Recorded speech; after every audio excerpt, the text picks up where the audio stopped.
a todos, nós trouxemos hoje do livro Instante da Vida, que é um livro psicografado pelo Chico Xavier, pelo espírito de Irmão X. E o capítulo 30, que se chama No Correio Afetivo, ele traz aqui um tema bastante interessante que se refere àquilo que nós gostaríamos de ser, aquilo que nós almejamos e aquilo que de fato nós somos, aquilo que de fato acontece ali no nosso dia a dia. Então ele fala: você, meu caro, assevera que se vê fatigado, cansado consigo mesmo. As imperfeições, as nossas velhas imperfeições. Você diz que acaba de ler um livro edificante e articula promessas de melhoria. Ouve uma palestra nobre e reafirma votos de elevação. Mas horas depois daquela expectativa brilhante, ele que se estira no erro ou na negação de tudo que assegurou a si próprio em matéria de burilamento moral. Em seguida, a exagerada noção de inferioridade pessoal, as ideias de culpa e com isso os sofrimentos íntimos e as aflições vazias. O tempo que poderia despender em atividades úteis se lhe foge das mãos, inaproveitado. Então vejam que isso acontece tantas vezes conosco, né? Em que a gente ouve uma palestra, lê ali um livro, aparentemente naquele momento nós falamos, poxa, agora parece que eu compreendi. No entanto, minutos depois, ou horas depois, a gente acaba tomando atitudes contrárias àquilo que a gente se propôs ali há tão pouco tempo. E muitas vezes, quando tomamos essas atitudes contrárias, vem ali a culpa, como ele fala, até a culpa exagerada, as aflições vazias, e ele fala do tempo inaproveitado, porque a gente mergulha de tal maneira nessa culpa, nesse remorso, que isso impede que a gente tente ali, faça novas tentativas, ou tente compreender que esse processo do erro, da tentativa, ele faz parte da nossa vida, é um processo natural ali de crescimento. E ele continua dizendo: e você pergunta, o porquê de semelhante antagonismo? De um lado, é a santidade da intenção, mas do outro, a impossibilidade da execução. Então, por que esse conflito tão grande? Se temos as coisas em alguns momentos tão claras, se sabemos o que deve ser feito, se sabemos ali as atitudes a tomar, o que nos impede de executarmos, de termos essa disciplina, de fazermos aquilo que sabemos que seria o melhor para nós? Ele diz: entretanto, meu amigo, esse conflito nos pertence a todos. Todos nós, espíritos em evolução e acrisolamento no regaço maternal, desde milênios. Contra o pingo do esforço que sustentamos a favor do autoaperfeiçoamento, surpreendemos o caudaloso rio dos nossos impulsos instintivos que nos arrastam para a animalidade que somos egressos. Então ele diz que esse conflito entre aquilo que gostaríamos de fazer e o que fazemos, isso pertence a todos os espíritos ali em crescimento. Não é uma característica de um ou de outro. E que contra esse pingo de esforço, ele fala do rio caudaloso dos impulsos. O que ele quer dizer com isso? Nós temos ali as nossas intenções, o desejo de mudança, que é muito importante, é extremamente importante, mas nós temos que nos lembrar que hábitos que eles foram cultivados durante muitos anos, muitas décadas, muitas vidas até. E para que esses hábitos sejam mudados, é natural que haja ali um esforço para que gradativamente aquilo se torne uma mudança concreta na nossa vida. E dentro desse contexto, é natural que situações que exijam ali várias vezes aquela tentativa, às vezes a gente vai conseguir, às vezes não. Então, lembrarmos disso. Alguma coisa que foi alimentada durante muitas vidas nos convida ali também a repetirmos aqueles gestos, aquelas atitudes. Então, com o tempo, aquilo que parecia ser tão difícil, tão doloroso, vai se tornando mais leve, mais suave. Como um exemplo de alguém ali que é sedentário, que não faz absolutamente nenhum exercício. Quando essa pessoa se conscientiza que ela precisa cuidar ali da saúde, melhorar ali os parâmetros de saúde, triglicérides, enfim, várias outras questões que envolvem os benefícios de exercício físico, ela tem essa consciência. Mas quando ela vai para a academia no primeiro dia se exercitar, ela vai sair dali provavelmente com muitas dores, porque passou muito tempo ali sem fazer nada. Então é muito natural que no primeiro dia ela tenha dores, no primeiro, segundo. Alguns pensam até em desanimar, outros até abandonam. Mas se essa pessoa persiste, essa dor ali gradativamente ela vai diminuindo. E aquilo que no primeiro momento era uma obrigação, passa a ser ali um prazer. A pessoa se sente bem, até porque ela melhora a própria condição física, ela produz ali uma série de neurotransmissores, endorfina, dopamina, que acabam trazendo bem-estar físico e mental também. Então, na nossa vida também é assim. Aquilo que parece doloroso no primeiro momento, se tivermos ali a persistência, a disciplina, nós vamos perceber o bem que aquilo nos faz. Por isso é que ele fala que nós temos que ter essa paciência. Ele reforça isso dizendo, olha, a necessidade de paciência até mesmo conosco se nos patenteia no clima da vivência comum em qualquer parte. Paciência de repetir pequeninos gestos de tolerância e pequenas renunciações, hora por hora, dia por dia, manejando incessantemente o buril da disciplina sobre a pedra das nossas qualidades virtuais, de modo a nela esculpir a individualidade que aspiramos a ser. Então, assim como se fala muito da paciência com o outro, ele nos convida aqui à paciência com cada um de nós, conosco mesmos, no sentido de persistir, para que pouco a pouco essas pequenas atitudes elas se tornem ali uma força importante. E ele usa uma expressão bastante interessante de esculpir a individualidade que aspiramos, que desejamos ser.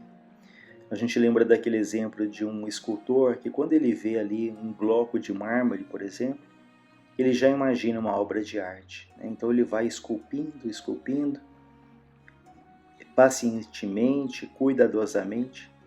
E às vezes aquilo se torna uma estátua de grande beleza, aos nossos olhos ali quase perfeita. Mas aquilo no primeiro momento era o quê? Um bloco de pedra, um bloco de mármore. Da mesma maneira, nós ainda somos esses blocos, mas Deus olha para cada um de nós e Ele sabe ali que há uma obra de arte a ser esculpida. Então são essas pequenas renúncias, são esses gestos repetidos, são os aprendizados da paciência, da persistência, da humildade, que vão ali pouco a pouco nos esculpindo. Por isso a gente reforça, tenhamos essa paciência, não queiramos fazer tudo ali em um dia só, num curto período de tempo. Assim como a árvore ali, que ela dá frutos, mas você não come o fruto imediatamente quando ele nasce. Há todo um tempo ali de maturação, no ponto em que ele chega ali para nos alimentarmos. A vida também, a natureza, ela não dá saltos. Por isso essa importância de fazer um pouco a cada dia. Ele continua dizendo, creia que esse conflito ocorre para a maioria das criaturas em estágio evolutivo no planeta, estejam ou não vinculados ao corpo físico. Escalamos o monte da sublimação passo a passo, muitas vezes de coração agoniado e pés sangrentos. A nosso ver, não padecem guerra íntima unicamente aqueles que se anestesiam de maneira temporária em superioridade falsa, acreditando-se realizados em paraísos de ilusão, copiando a convicção de crianças que se admitem habitando castelos em suas construções de papel ou de areia. Ou seja, os únicos que não têm esse conflito entre aquilo que gostariam de fazer e aquilo que de fato fazem, ele fala, são aqueles que agem como crianças, que habitam ali castelos, tendo uma ilusão de que são criaturas muito boas, de que são criaturas que já estão completas, que já são muito maduras espiritualmente. Esses se iludem porque não sentem a necessidade do crescimento. Então, mostrando uma vez mais que esse conflito ele é natural. E ele fala até o exemplo de Paulo de Tarso, no capítulo 19 no versículo 19 do capítulo 7 ali da Epístola aos Romanos, quando Paulo diz: eu não faço o bem que desejo, contudo o mal que não quero, esse faço, né? Mostrando ali também as lutas do apóstolo ali para se manter fiel, fazendo ali somente o bem e deixando gradativamente as atitudes que ele julga que não eram benéficas para ele. Ele cita aqui no livro ainda um discípulo que chega para o mestre e diz: mestre, o que será de mim? Eu entreguei-me fervorosamente ao serviço do Senhor por longos anos e depois de tanto tempo eu reconheço hoje que não melhorei. Continuo a ser um homem imperfeito e ignorante. O mestre então responde a ele: se chegastes, meu filho, a compreender que és imperfeito e ignorante, isso representa por si só um progresso admirável. Ou seja, se reconhecemos nessa caminhada que temos muito ainda que crescer, esse é um grande passo que denota o quê? Essa humildade, esse desejo do crescimento, mas é muito importante que isso não signifique ali em remorso, em ficar preso ao passado, em se cobrir ali de martírio, se acreditando uma criatura inferior. Uma vez mais a gente lembra o que Frei Fabiano diz sobre a humildade, que ele te fala que não é nos sentirmos nem mais nem menos do que ninguém. Veja, é não nos sentirmos nem melhores nem piores do que ninguém. Humilde é aquele que ele é o que ele age com simplicidade, né? Então, essa autocondenação, essa autoflagelação pelo que já fizemos no passado, isso paralisa, né? Isso impede ali a nossa caminhada. Então pensemos sempre, o que eu posso fazer a partir de hoje? O que eu posso fazer a partir deste momento, na certeza de que Deus nos ampara, nos fortalece, né? Ele nos quer ali construindo a nossa própria vida, lembrando sempre ali do ajuda-te e o céu te ajudará.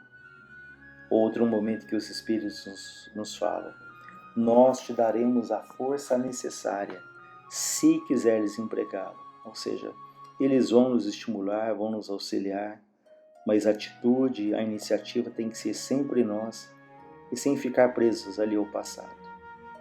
Então, e nem ficarmos presos também ao medo do que vai acontecer no futuro, mas fazemos o melhor que pudermos no dia de hoje. E finalizando, ele diz: reflitamos desse modo em nossas fraquezas sem autocondenação. Não adianta cobrir-nos de cinzas ao verificar as nossas faltas. Vale enfrentá-las e corrigi-las à custa da nossa própria retificação, do nosso próprio esforço. De que somos espíritos endividados perante as leis de Deus é uma realidade.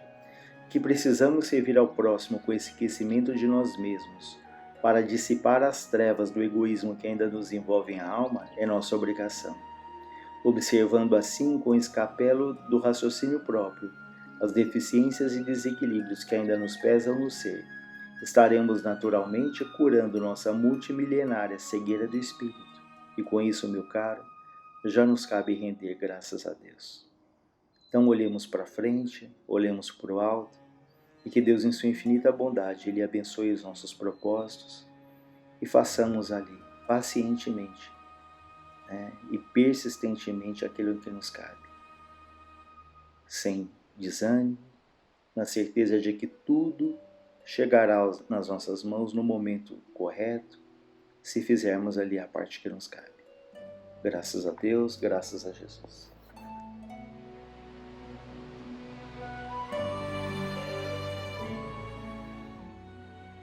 Saudações a todos.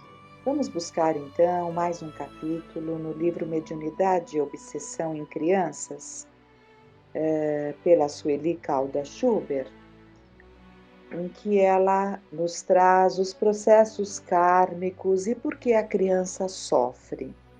Então ela inicia o capítulo colocando uma passagem do Evangelho segundo o Espiritismo, no capítulo 5º, item 6.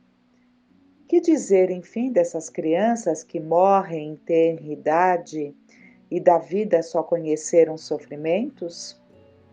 Problemas são esses que ainda nenhuma filosofia pôde resolver, anomalias que nenhuma religião pôde justificar e que seriam a negação da bondade, da justiça e da providência de Deus se verificasse a hipótese de ser criada a alma ao mesmo tempo que o corpo e de estar a sua sorte irrevogavelmente determinada após a permanência de alguns instantes na Terra.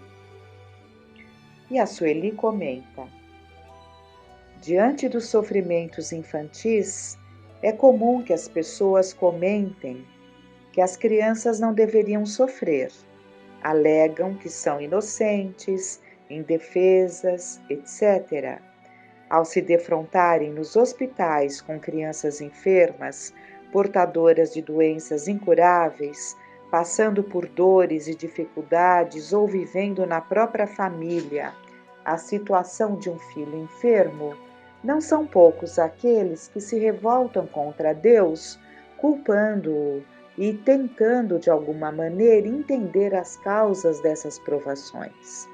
Realmente o coração se confrange frente a recém-nascidos enfermos, às vezes portadores de graves deficiências, ou de crianças com mais idade cuja vida é um verdadeiro calvário de dor.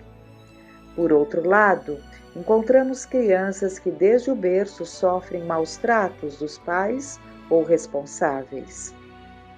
Crianças torturadas por adultos, crianças vítimas de agressões físicas e psicológicas, crianças relegadas ao abandono, obrigadas a mendigar pelo pão de cada dia, crianças levadas aos vícios por adultos pervertidos, crianças obrigadas a trabalho escravo, enfim, triste é o quadro de tais sofrimentos infantis. Para arrematar esse panorama, crianças que morrem cedo e, conforme a opinião de muitos, prematuramente. Morrem como avezinhas frágeis que as misérias físicas e morais, sociais e espirituais atingem de maneira fatal. Indagações surgem: fatalidade? Azar? Castigo de Deus? Injustiça e crueldade divinas? A maioria dessas perguntas segue sem resposta pela vida fora, visto que as religiões não têm como explicar de forma profunda e lógica o que realmente ocorre e por que ocorre.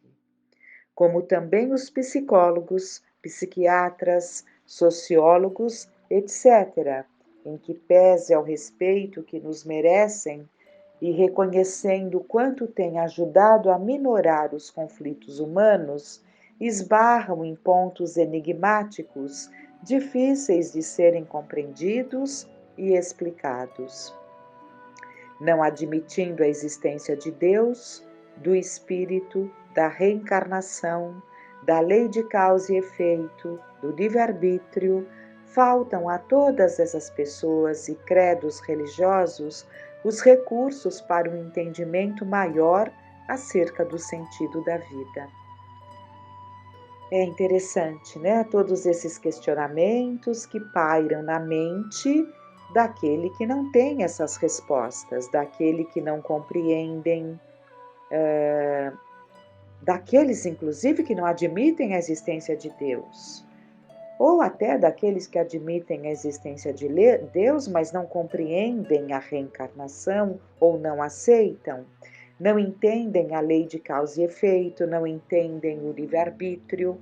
Então, são questões, são pontos que, nos faltando, realmente fica muito difícil compreendermos a justiça e a bondade de Deus, porque muitos questionamentos se dão quando não entendemos esses pontos, né?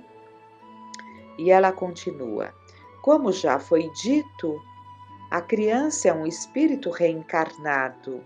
Este conhecimento modifica toda a visão da vida terrena, aclarando as causas das lutas, os sofrimentos, dos relacionamentos, o motivo dos desencontros entre as pessoas, as desigualdades intelectuais, morais, sociais, o porquê de poucos instantes de felicidade que os seres humanos desfrutam, enfim, uma visão inteiramente nova acerca do mundo e do próprio universo. Tudo isto remete à criatura a algo verdadeiramente notável e fundamental para seu crescimento: a descoberta de Deus como Pai misericordioso, onipotente, mas acima de tudo, a perfeita justiça e bondade. Então, nós temos como ponto inicial: não há como acreditarmos na existência de espíritos, não há como compreendermos a lei da reencarnação, por consequência, a lei de causa e efeito, a pluralidade das existências, a pluralidade dos mundos. Não há como nós entendermos e aceitarmos esses pontos fundamentais se não tivermos o primeiro ponto muito claro, que é a existência de Deus como Pai misericordioso, onipotente, mas acima de tudo, a perfeita justiça e bondade de Deus. Então, este é o ponto.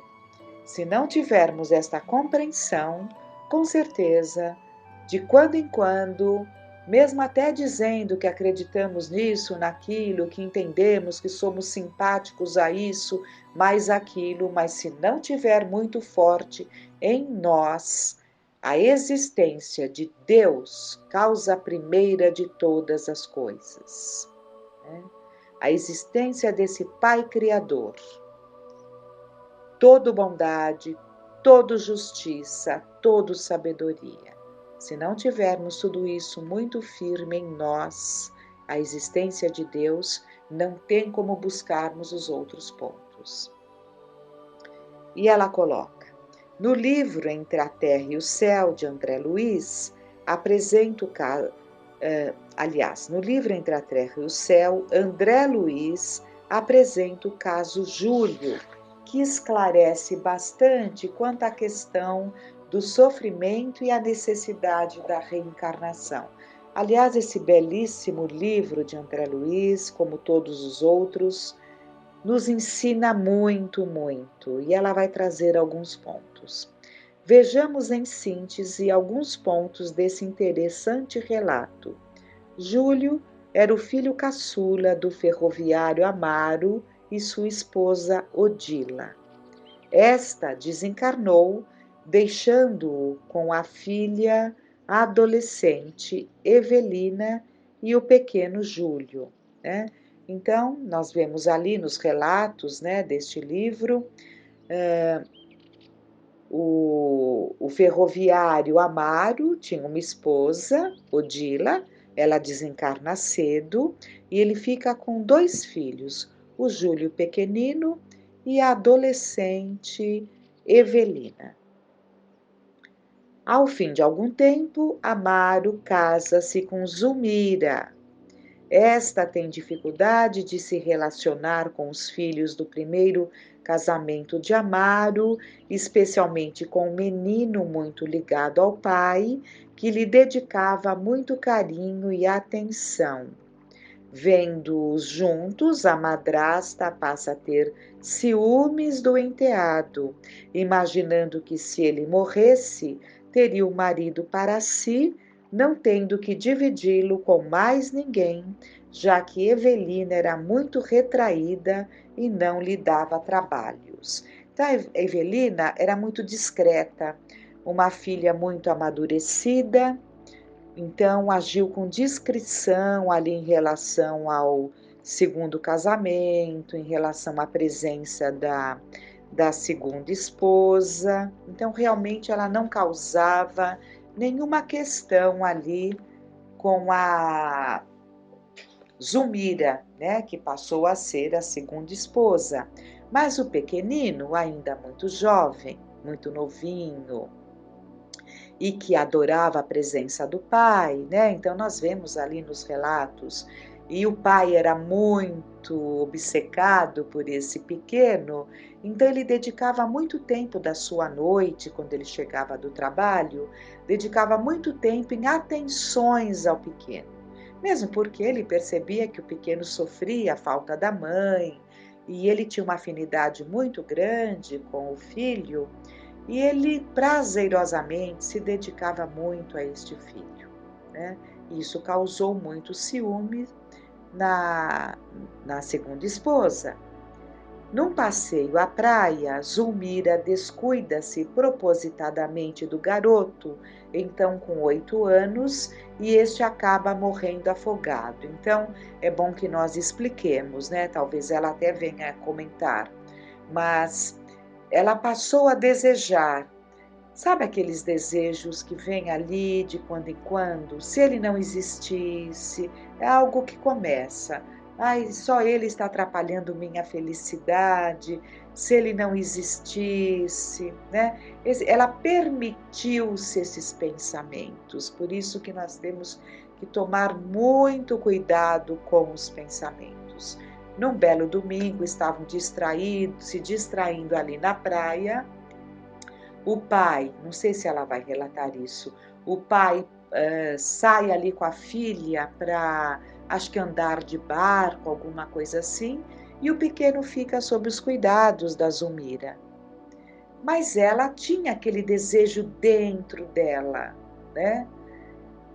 Não sei se totalmente consciente, mas fazia parte ali dos seus pensamentos, né? Então, consciente sim, consciente sim. O pequeno estava brincando e ela propositadamente descuida-se, ela não toma conta dele. E ele acaba se afogando, né? Evidentemente que não foi pelo descuido, porque de alguma forma alguém teria salvado se não fosse o momento do pequeno retornar ao plano espiritual, como nós vamos ver as razões. Mas essa atitude dela de descuido vai acarretar um drama doloroso essa família, porque a partir dali ela desenvolve uma obsessão terrível. Primeiro, uma auto-obsessão por sentir-se culpada. Segundo, essa culpa cresce demais porque a mãe transforma-se numa loba. O espírito mãe, né, a mãe, transforma-se numa loba buscando prejudicá-la, chamando-a de assassina. A obsessão se instala. E Amaro vive um drama doloroso na sua casa, com a perda do filho tão amado e com a loucura, com a obsessão da segunda esposa. Mas vamos ver o que temos aqui. Então ele se afoga. No último instante, ela se arrepende, mas já era tarde. Presa de remorsos, ela adoece, pois o marido, por sua vez, distancia-se dela, julgando-a relaxada e cruel com os filhos. Entretanto, Júlio trazia consigo a morte prematura no quadro de provações. Era um suicida reencarnado. Então, Júlio era um espírito que já havia se suicidado. Então, ele veio para ficar pouco tempo aqui, encarnado, e retornaria ao plano espiritual. Mas precisava ter sido naquele momento, naquele dia, naquelas condições? Não. Iria acontecer? Sim. Mas não com o descuido dela, né? Então, nós temos que entender aí como se dão os mecanismos, como tirar a culpa dela. Se ela estivesse atenta, aquilo não teria se dado naquele momento, teria se dado talvez até na presença do pai, né? Numa situação ali natural, as coisas acontecem, não é descuido, acontece, quando chega a hora nós partimos, né? Mas ela criou essa situação para ela, né? Vamos ver o que ela coloca. São esclarecimentos de Clarencio, instrutor espiritual de André Luiz, na obra citada. Júlio Espírito é imediatamente amparado e levado para uma instituição no plano espiritual, o Lar da Bênção, importante colônia educativa, misto de escola de mães e domicílio de pequeninos que regressam da esfera carnal.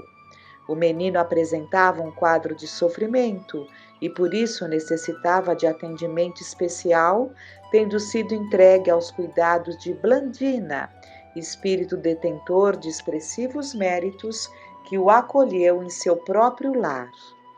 Júlio tinha poucos momentos de tranquilidade, chorava inquieto, sentia dores na garganta, onde se localizava uma extensa ferida. Clarencio, visitando-o para inteirar-se de seu estado, aplica-lhe passes anestesiantes que proporcionam grande alívio ao pequeno enfermo. Então ele trazia essa parte da garganta muito prejudicada em função do suicídio por envenenamento que ele havia criado, né, no passado. Por outro lado, Odila, tomada de ciúmes, Odila, a primeira esposa, tomada de ciúmes da nova esposa de Amário e julgando-a culpada pela morte do filho, passa a obsediá-la de forma muito intensa, o que agrava o estado físico e psíquico de Zulmira. No seu desvario, a primeira esposa do ferroviário não se dava conta de que nesse processo de vingança contra aquela que julgava sua rival e assassina, se distanciava do filho, né? Porque o filho retorna ao plano espiritual. Se a Odile estivesse bem equilibrada, ela poderia desfrutar da sua presença.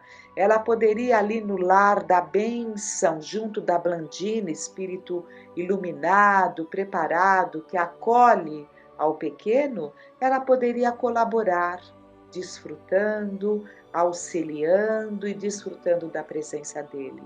Mas somos assim, usamos o livre-arbítrio quantas vezes de forma irresponsável, de forma doentia, fazendo a pior escolha. Ela escolhe se tornar uma obsessora, porque já trazia um ciúme, né? E agravado pelo sentimento de ódio por julgar que a Odila era responsável pela morte do filho. Ela perdeu a lucidez, perdeu a condição de ouvir os benfeitores, esclarecendo que estava programada a morte dele, que de uma forma ou de outra aconteceria, né? E que ela poderia colaborar com o filho, mas ela não teve equilíbrio para se beneficiar dessas orientações. É isso que nós fazemos quando optamos por enlouquecer, né? Porque isso é loucura. Transformar-se em obsessora é loucura, é um processo de loucura. Bom,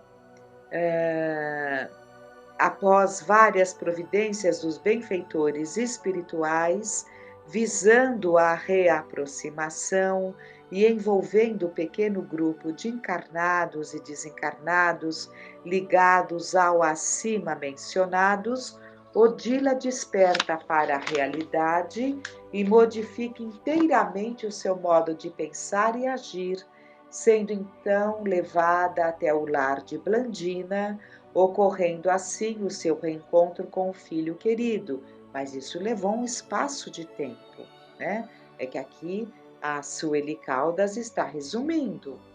Embora a presença da mãe, este não apresentava melhoras significativas, não se livrava de seu sofrimento na região da glote.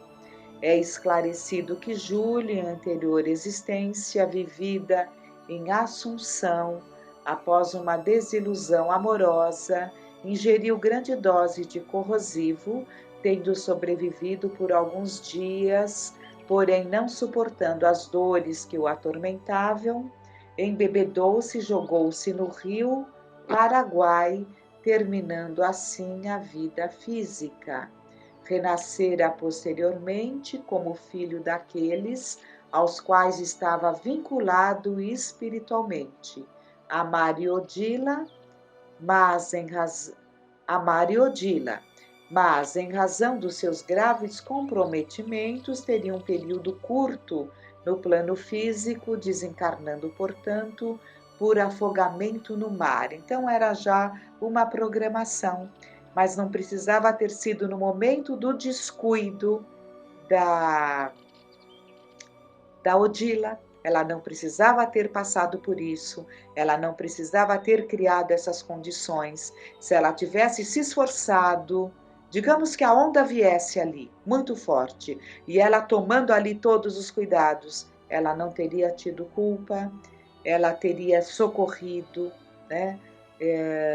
Enfim, não sabemos de que forma as coisas, qual era o plano de Deus para aquele momento, né?